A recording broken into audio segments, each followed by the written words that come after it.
कि माँ जो है वो परब्रह्म है और माँ का ना स्त्रीलिंग है, ना पुल्लिंग है और ना नपुंसक है, इनसे परे यानी तत्व जो है वो परम तत्व ही है, परमात्मा ही है। वो जैसा चाहे वैसा रूप धारण कर लेती हैं। श्री नारायण भगवान देव ऋषि नारद से कहते हैं, इलावर्त वर्ष में भगवान श्री हरि रुद्र रूप में विराजते हैं। इनकी प्रेयसी भार्या सदैव इनके साथ रहती है। उस क्षेत्र में अन्य किसी पुरुष का जाना पूर्ण रूप से निषिद्ध है कि वहां पे कोई दूसरा जा ही नहीं सकता। यदि भूलवश कोई चला भी गया तो शाप के वशीभूत वह तत्क्षण स्त्री हो जाएगा। ये इला की कथा जो थी वो यही कथा थी। वहां पे श्रापित है कि भाई वहां जो जाएगा वो स्त्री रूप में परिवर्तित हो जाएगा। वहां पर भगवती भवानी की सेवा में हजारों स्त्रियां संलग्न रहती हैं और उन भगवान रुद्र के द्वारा संकर्षण भगवान की उपासना होती है, अर्थात रुद्र भगवान संकर्षण की ही उपासना करते हैं। भगवान संकर्षण को श्री हरि की तीसरी तामस मूर्ति कहते हैं। शांत स्वरूप अजन्मा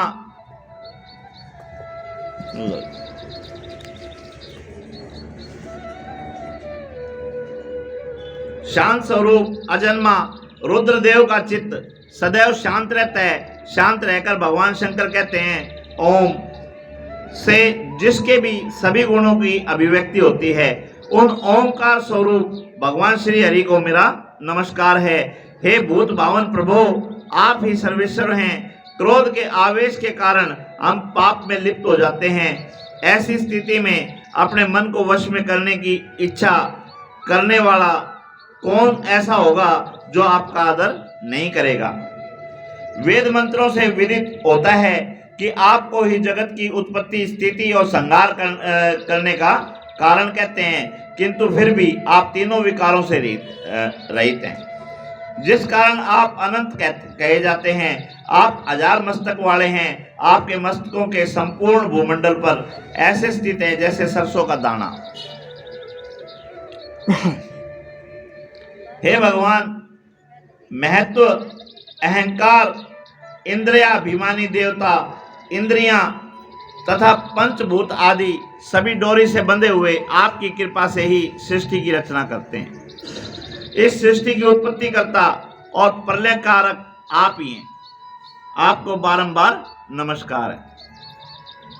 भद्राश्व वर्ष भद्राश्रवा और उनके सेवक भगवान एग्रीव की उपासना करते हैं।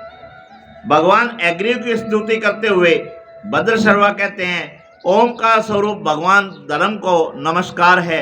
हे जन्म रहित प्रभु, आपकी माया बड़ी विचित्र है। एग्रीव ने जन्म नहीं लिया था ना, श्री हरि विष्णु जी जो हैं उन्हीं का मस्तक उतर के घोड़े का मुख लगा था, तो इसलिए यहाँ पे कहा कि आप जन्म रहित हैं प्रभु। आपकी माया बड़ी विचित्र है। आपकी माया से लोग मोहित हो जाते हैं, फिर आप माया के आवरण से रहित हैं। उत्पत्ति, स्थिति और प्रलय से के कर्ता आप ही हैं। हे सर्वात्म, आपका श्री विग्रह मनुष्य एवं घोड़े से सम्मिलित स्वरूप है। एग्रीव महाराज की, एग्रीव देवता की उपासना कर रहे हैं, तो उनका स्वरूप बताया है कि घोड़े का और मनुष्य का मिला हुआ रूप आपका है। प्रलय काल में जब दैत्य गणों ने वेदों को चुरा लिया था, तब ब्रह्मा जी ने आपसे प्रार्थना की और आपने रसातल में जाके वेद लाकर उनको दिए। हे अमोघ लीलाधारी सत्य संकल्प प्रभु, आपको मेरा नमस्कार है। भगवान के एग्रीव अवतार की कथा सुनाने के पश्चात श्री नारायण भगवान हरिवर्ष में भगवान श्री हरि की नरसिंह रूप में विराजे, उसके विषय में बताते हैं। असुर सम्राट हिरण्यकश्यपु जो पुत्र प्रहलाद को भगवान नरसिंह के प्रिय दर्शन हुए। भगवान नरसिंह के गुणों का वर्णन करते हुए प्रहलाद जी कहते हैं, ओम नमो भगवते नरसिंहाय नमस्ते। जस तेज से आविर्भाव, वज्रदंश, कर्माशयान, रंधे रंधे तमोग्रस ओम स्वाहा अर्थात ओमकार स्वरूप श्री नरसिंह भगवान को नमस्कार है। आप अग्नि के तेज से भी तेजों में हैं। यानी जब नरसिंह भगवान ने अवतार लिया, उनका क्रोध जो था वो अग्नि से भी ज्यादा भयंकर था। हे वज्र नख, हे वज्र दृष्टा, आप मेरे सम्मुख प्रकट होइए और मेरी कर्म वासनाओं को जला डालिए। जब आपके अंदर इतना तेज है तो मेरी जो काम वासनाएं हैं उनको आप जला डालिए। नरसिंह भगवान को सत्वन करते हुए भक्त प्रहलाद जी कहते हैं, हे प्रभु, मेरे अज्ञान रूपी तम को नष्ट करके ज्ञान रूपी प्रकाश कीजिए। हे स्वामी, समस्त प्राणियों में बुद्धि का संचार हो, परस्पर एक दूसरे का हित करने की भावना उनके हृदय में उत्पन्न हो, हमारा मन सांसारिक विषयों से दूर रहे, हम पर अपनी अविचल भक्ति देने की कृपा करें। श्री नारायण जी कहते हैं, हे ब्रह्मपुत्र नारद, इसी प्रकार प्रहलाद जी भगवान नरसिंह के चरणों कमलों का निरंतर ध्यान करते हुए अब मैं तुम्हें केतुमाल वर्ष में विषय बताता हूँ। केतुमाल वर्ष में भगवान श्री हरि कामदेव के रूप में विराजते हैं। अलग अलग समय में भगवान अलग अलग रूप में आए हैं, उनका वर्णन आ रहा है। वहां से प्राणी कामदेव की पूजा करते हैं, उन्हीं के श्री चरणों में ध्यान लगाते हैं। केतुमाल वर्ष की अधीश्वरी समुद्र देव की कन्या भगवती लक्ष्मी, समुद्र मंथन के समय समुद्र से माँ लक्ष्मी प्रकट हुई थी, तो इसलिए उनकी पुत्री का है, कन्या का है। स्वयं भगवती लक्ष्मी श्री हरि की उपासना करती हैं, जो समस्त इंद्रियों के स्वामी हैं, ज्ञान, क्रिया तथा संकल्प शक्ति प्रदायक हैं, 16 कलाओं से युक्त हैं। ये 16 कलाएं क्या है जी? 16 कलाएं सुनी है ना, भगवान श्री कृष्ण 16 कला संपन्न थे। क्या है 16 कलाएं? चंद्रमा 14 दिन घटता है, 14 दिन बढ़ता है, और 2 दिन होते हैं, एक दिन पूरा लुप्त हो जाता है और एक दिन पूरा होता है। तो चंद्रमा की 16 कलाएं हैं ये, यानी 16 कलाओं में ही निपुण हमारे भगवान श्री हरि विष्णु जी हैं। सर्वशक्ति भगवान कामदेव, उनका बीज मंत्र ओम ह्राम ह्रीम ह्रूम है। उन प्रभु को नमस्कार है। समस्त इंद्रियों के अधिपति, आपके समान पति प्राप्त करने की इच्छा से समस्त स्त्रियां व्रत करती हैं। भाई, विष्णु रूप में परमात्मा को प्राप्त करने के लिए ही सभी व्रत करती हैं। उपवास एवं पूजा अर्चना करती हैं। हे प्रभु, जो स्त्री आपके चरण कमलों की प्राप्ति चाहकर अन्य वस्तुओं की कामना नहीं करती, उसे आप इच्छित अभिष्ट वस्तु प्रदान करते हैं। हे अपराजय, हे परम पूज्य, माया द्वारा की गई आपकी लीलाओं को ब्रह्म आदि देवता भी नहीं जान सकते। आपको बारंबार नमस्कार। ऐसे ही जब जल प्रलय हुआ था, तो जल प्रलय के समय परमात्मा ने मत्स्य रूप लिया था। रम्यक वर्ष में, ये अलग अलग भगवान के वर्ष बना रखे हैं, इनके अंदर भगवान ने अलग अलग अवतार लिए। तो रम्यक वर्ष में भगवान श्री हरि मत्स्य रूप में उपस्थित हुए।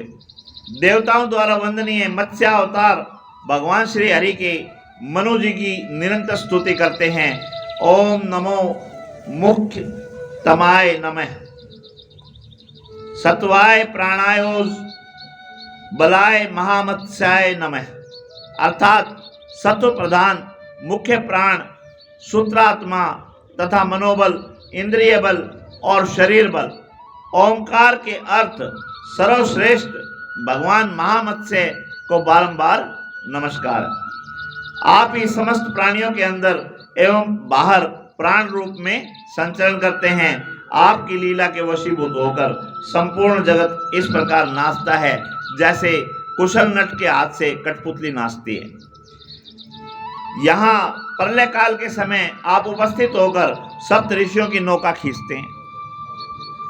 ऐसे प्राण स्वरूप भगवान मत्स्य को नमस्कार है। इस प्रकार मनु जी मत्स्य अवतार भगवान श्री हरि की निरंतर उपासना करते हैं। जो प्राणी श्री हरि के इन अवतारों की कथा का श्रवण करता है, पाठ करता है तथा प्रभु के कमलवत श्री चरणों का ध्यान करता है, उसके लिए संसार में कोई भी वस्तु अलभ्य नहीं है। उस प्राणी की परम गति होती है। स्वयं देवेश्वर श्री हरि की कृपा का पात्र वह प्राणी बन जाते हैं। बोलो कृष्ण भगवान की जय। भगवान श्री हरि की कच्छप अवतार का प्रसंग सुनाते हैं। कच्छप अवतार कब था? समुद्र मंथन हो गया, सारी जितनी भी चीजें थी सारी जलमग्न हो गई। अगर कहीं पे बाढ़ आई हो, 95 में बाढ़ आई थी, गए थे कहीं बाढ़ आई हो? मेरे ननियाल में मैं गया था मोखरा, तो वहां गोडे गोडे पानी था, मतलब 3-4 फुट पानी आराम से भरा था घरों के अंदर। तो इससे ज्यादा मैंने बाढ़ कहीं देखी नहीं। लेकिन आप देखो गांव के गांव डूब जाते हैं, मकान के मकान डूब जाते हैं, तो वहां सारा सामान जलमग्न हो जाता है। बाखड़ा बांध है, इसकी सफाई जब होती है, इसके अंदर से पता नहीं क्या क्या निकलता है। क्यों कोई गाड़ी पड़ गई, कुछ और पड़ गया, वो निकलता थोड़ी ना इतने इसके अंदर। और जब समस्त पृथ्वी जलमग्न हो गई तो बताओ निकालेगा कौन? अब देवताओं का और दैत्यों का संग्राम हुआ। तब श्री हरि विष्णु जी ने उनसे कहा कि भाई तुम लड़ो मत ना, समुद्र को मत लो। तो समुद्र मत हो गए तो जो भी चीजें इसके अंदर प्रलय में चली गई वो सारी चीजें निकल के बाहर आ जाएंगी और वो तुम बांट लेना। ये समुद्र मंथन हुआ था। तो उस समय जैसे माताएं घर में दही भी लोती हैं, तो रई रखने के लिए भी कोई स्थान चाहिए। जब रई रखने जगह नहीं होगी तो रई क्या पर रखी जाएगी बताओ? तब देवताओं ने कहा कि भाई ये समुद्र मंथन होगा कैसे? उस समय मंदराचल पर्वत को रई बनाया गया, क्योंकि पूरा सृष्टि को ही मथना था। मंदराचल पर्वत रई बना, शेषनाग रस्सा बने, और उस रई को धारण करने के लिए मेरे प्रभु कच्छ अवतार में आए। कछुआ बन के अपने ऊपर उन्होंने रखा, और एक तरफ देवता और एक तरफ दानव लगे, और समुद्र मंथन में बहुत सी चीजें निकली। कहीं कामधेनु गाय निकली, कहीं कल्प वृक्ष निकला, कहीं अमृत निकला, कहीं विष निकला। वो सारी कथा है। भगवान श्री हरि ने कच्छप अवतार का प्रसंग सुनाते हुए श्री नारायण जी से कहते हैं, हे देव ऋषि नारद, हिरण्य नामक वर्ष में योगेश्वर भगवान श्री हरि कच्छप रूप में विराजते हैं। अर्यमा जी इनकी निरंतर उपासना करते हैं। ओम नमो भगवते अकुपराय सर्व सत्वगुण विशेषणाय नोपलक्षित स्थानाय नमो वर्षमणे भूमने नमोवस्थानाय नमस्ते।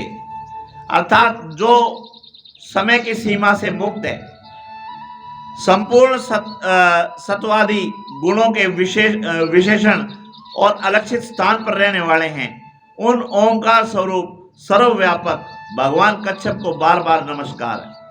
हे जगदीश्वर, आपकी माया का ही एक रूप यह समस्त संसार है।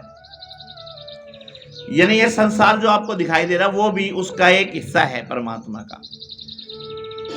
जरायुज, अंडज, स्थावर जंगम, स्वर्ग, नरक, पृथ्वी, आकाश, पाताल, सागर, पर्वत, देवता, दानव, मानव, नक्षत्र, ग्रह और तारे, सब कुछ आपका ही अंश है, आपका ही हिस्सा है। जैसे हम कह देते हैं ये उंगली है, ये नखून है, ये बाल हैं तो हमारा हिस्सा। तो इसी प्रकार ये सारी चीजें परमात्मा का ही हिस्सा हैं। ये आपके ही स्वरूप हैं। आप असंख्य नाम एवं रूपों में विराजते हैं। आप ही सांख्य स्वरूप भगवान श्री हरि हैं। हे देवादिदेव, हे भूत भावन, आप ही सर्वशक्तिमान हैं और आप ही सर्वत्र विद्यमान हैं। हे प्रभु, आपको बारंबार नमस्कार है। हिरण्यमय वर्ष में इस प्रकार अर्यमा भगवान कच्छप का गुणानुवाद करते हैं। यज्ञ पुरुष भगवान वारा के रूप में उत्तर कुरु वर्ष में विराजते हैं। वारा क्या थे जी? वारा सुअर जो बोलते हैं उस रूप में भगवान आए थे, क्योंकि भगवान को सब कुछ है ही भगवान का, तो भगवान का कोई भी रूप हो सकता है। और वरा रूप में आके भगवान पृथ्वी को समुद्र से निकाल के लेके आए थे। पर्वत, नदियां, समुद्र एवं समस्त प्राणियों का भार वहन करने वाली पृथ्वी देवी वराह भगवान की निरंतर उपासना करती थी। पृथ्वी कहती है, ओम नमो भगवते मंत्र तत्व लिंगाय यज्ञ कर्तवे महादौराज्य यवाय महावाराय नमः करम शुक्लाय त्रियुगाय नमस्ते। अर्थात जिनका तत्व मंत्रों के माध्यम से समझ में आता है, जो यज्ञ रूप हैं, महान यज्ञ जिनका विग्रह माना जाता है, जो शुक्ल कर्म में हैं, उन ओमकार स्वरूप त्रियुग मूर्ति भगवान वारा को नमस्कार है। हे प्रभु, यम नियम आदि से विद्वान आपके यथार्थ स्वरूप को जानने में सफल होते हैं। आप प्रकृति से परे भगवान श्री हरि को नमस्कार है। द्रव्य क्रिया आदि आपके माइक गुण हैं, जिन्होंने खेल खेल में महापराक्रमी दानव हिरणाक्ष को मारकर पृथ्वी को कमल पुष्प की भांति अपने दाढ़ों पर उठा लिया और रसातल से लेकर बाहर आए, उन सर्वशक्तिमान वराह भगवान को नमस्कार है। किम पुरुष वर्ष में दशरथ नंदन भगवान श्री रामचंद्र जी भगवती सीता के साथ विराजते हैं और रुद्रावतार में हनुमान जी उनकी स्तुति करते हुए पुरुषोत्तम भगवान श्री रामचंद्र जी के गुण अनुवाद करते हुए हनुमान जी कहते हैं, हे पुरुषोत्तम, आप समस्त उत्तम गुणों से युक्त हैं। आप संयमी एवं धीर हैं। आप साधु स्वरूप हैं, ब्राह्मणों के परम भक्त हैं एवं विशुद्ध हैं। अपने तेज एवं उत्तम गुणों से समस्त प्राणियों के अंतःकरण में विराजते हैं। मैं आपकी परम शांत में मूर्ति को नमस्कार करता हूँ। राक्षसों का वध करने हेतु आपने मनुष्य रूप में अवतार लिया। संसार से दुष्टों का नाश करने के लिए 14 वर्ष आपने वनवास लिया। हे लक्ष्मण के श्रेष्ठ भ्राता, आपको नमस्कार है। माता जानकी जिनके वाम भाग में विराजती हैं, उन भगवान श्री रामचंद्र जी को नमस्कार है। हे प्रभु, माता जानकी के लिए वन वन भटकना और भाई लक्ष्मण के लिए दुखी होना आपके लिए संभव नहीं है। भाई, ये तो माँ को भी भ्रम हो गया था कि भाई ये परब्रह्म है जो एक स्त्री के लिए घूम रहे हैं, तो ये आपके लिए संभव नहीं है कि आप भाई के लिए दुखी हुए हों या पत्नी के लिए दुखी हुए हों, क्योंकि आप सर्वज्ञाता हैं। किंतु फिर भी सांसारिक प्राणियों की शिक्षा देने के लिए, उन्हें उचित मार्ग पर लाने के लिए आपने ऐसा किया। ये आपको सब चीज़ों का ज्ञान होते हुए भी आपने ये लीला रची है ताकि लोगों को शिक्षा मिल सके। उपकारी के थोड़े से उपकार को भी आपने बहुत मान दिया। यूं बताओ, केवट ने नदी पार करा दी, उसको भी बहुत मान दिया। सुग्रीव जो अपनी पत्नी को नहीं बचा सका, उसको भी खूब मान दिया। हनुमान जी कहते हैं कि मैं तो तुच्छ वानर हूं, मेरे को ही आपने इतना मान दे दिया। तो यहां कहते हैं कि तुच्छ से तुच्छ जो हैं उनको भी आपने बहुत मान दिया। यह आपकी मानता नहीं तो और क्या है। ऐसे परम शांत स्वरूप भगवान श्री रामचंद्र जी को बारंबार नमस्कार है। श्री नारायण जी कहते हैं, नारद, संपूर्ण भारतवर्ष में मैं आदि पुरुष में विराजमान रहता हूँ, तुम मेरी स्तुति करते हो। तब नारद जी भगवान श्री नारायण से कहते हैं, हे प्रभु, जिस प्रकार सांसारिक एवं परलौकिक भोगों की इच्छा रखने वाले व्यक्ति स्त्री, पुत्र एवं धन संपत्ति की प्राप्ति के लिए निरंतर प्रयत्नशील रहते हैं और अंततः खाली हाथ चला जाता है। देखो, शादी होती है, ठीक है, पहले लड़का चाहिए, भाई लड़का लड़की चाहिए, ब्याह हो गया, बालक चाहिए, बालक हो गए, बहू चाहिए, बहू आगे पोते चाहिए, और जब जाता है, जब क्या क्या साथ लेके जाता है वो बताओ। तो यहाँ लगे रहते हैं, भाई ये भी चाहिए, वो भी चाहिए, लास्ट में सारी चीज यहाँ छोड़ के हम जाते हैं। उसी प्रकार विद्वान अपने इस शरीर के छूट जाने का भय से भरा रहे तो उसका विद्याभ्यास करना भी निरर्थक हो जाता है। अगर यहाँ से जाते समय उसको डर लगता है तो उसकी पढ़ना भी बेकार है। भाई सारी चीज हमारे को पता है कि शरीर नश्वर है, सबको जाना है, यहां से कोई कुछ नहीं लेके जाता। ये सारी शिक्षा लेने के बाद भी अगर उसका मरण दुखी हो जाए, भाई मरते वक्त वो दुखी रहे, तो उसकी सारी की सारी विद्या बेकार है। अपने में स्वाभाविक रूप से रहने वाले उस भक्ति योग को प्रदान करें जिसके आश्रय से इस माया युक्त अहंकार रूपी बंधन से मुक्त हो सकूं। नारद जी ने के इस प्रकार कहने पर भगवान श्री हरि ने कहा, भारतवर्ष में जन्म लेने वाले प्राणी को अपने सात्विक, राजसिक और तामसिक कर्मों के प्रभाव से अपनी अपनी योनियों में जाना पड़ता है। जो मनुष्य वर्णाश्रम में रहकर उनके अनुसार जीवन व्यतीत करता है और शुद्ध मन से स्तुति, पाठ, पूजा अर्चना करता है, उसे मोक्ष प्राप्त होता है। इसी मोक्ष रूपी परम कार्य की सिद्धि के लिए भारतवर्ष को मान गौरव प्राप्त हुआ है। यानी भारत के अंदर जन्म लेना ही बहुत बड़ी बात है। और भारत में जन्म लेके भी हमने अगर परमात्मा को नहीं जाना और रोते हुए आते हैं सब, आस्था हुआ जो जाएगा वो मुकद्दर का सिकंदर कहलाएगा। यही कहता है कि आए तो सारे रोते रोते थे और सारी जिंदगी इच्छाओं में भी लिप्त रहे, लेकिन जो इस संसार से खुशी खुशी जाएगा उसी को सच्चा ज्ञान हुआ, उसी को परमात्मा प्राप्त हुए। जिसके जाते समय रोना लगा रहेगा उसको इसका मतलब भगवान की प्राप्ति हुई नहीं।